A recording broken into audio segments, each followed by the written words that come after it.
এক সুন্দরী মিষ্টি ব্রাইডের গল্প নিয়ে আবার চলে এলাম তোমাদের সঙ্গে শেয়ার করতে। এত গোল্ড কালেকশন নিয়ে ব্রাইড বসেছিল আমার কাছে সাজতে। সে শুধু সুন্দর ছিল না, তার ব্যবহারও কিন্তু খুব মিষ্টি। একে একে সব গোল্ড কালেকশন তো শেয়ার করবোই, তার আগে তোমাদেরকে কমেন্ট করে জানাতে হবে ব্রাইডের পুরো লুক তোমাদেরকে কেমন লাগে। সেদিন ছিল 5ই ডিসেম্বর আর আজকের আমার এটা সেকেন্ড ব্রাইড। ওই যে বললাম ব্রাইড সুন্দরী হওয়ার সঙ্গে সঙ্গে তার ব্যবহারটাও কিন্তু ছিল খুবই ভালো। তার লোকেশনে পৌঁছাতে হাত থেকে ট্রলিটা নিয়ে নিজের রুমে নিয়ে গেল আর এত এত সোনার বাক্সগুলো ধরিয়ে দিয়ে বলল, দিদি আমি এই সব জুয়েলারি গুলো পরবো, তোমাকে কিন্তু সুন্দর মিষ্টি করে একটা সাজিয়ে দিতে হবে। ব্রাইডের পছন্দটা একটু ডিফারেন্ট ছিল, চলো জেনে নিই ব্রাইড তো কেমন লুক বলো চাইছে। কেমন লুক চাই? সিম্পলের মধ্যে চাইছি আমি একটু।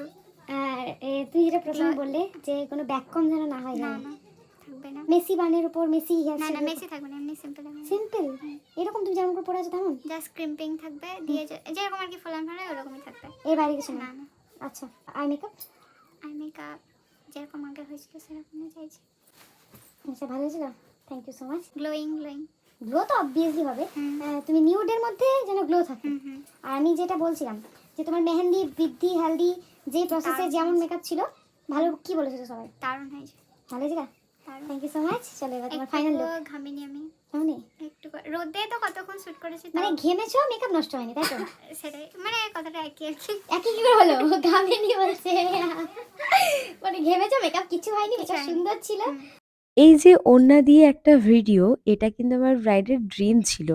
সরি ব্রাইড, আমি এখনো এডিট করে তোমাকে দিতে পারিনি আর পোস্ট করা হয়নি, কারণ তোমার আগে আরো অনেক ব্রাইডকে সাজিয়েছি, তাদের ভিডিও ফটো পোস্ট করতে করতে এবার তোমারটা অবশ্যই করে ফেলবো। আজকের আমার ব্রাইডকে এটা 4 নম্বর লুক দিচ্ছি, কারণ সে মেহেন্দি হলদি বৃদ্ধি সবগুলোতেই আমার কাছে সেজেছে। মেহেন্দির দিন তো আমার স্টুডিওতেই গিয়ে সেজেছিল আর ওই ওড়না দিয়ে বানানো ভিডিওটা আমাকে বারবার বলেছিল।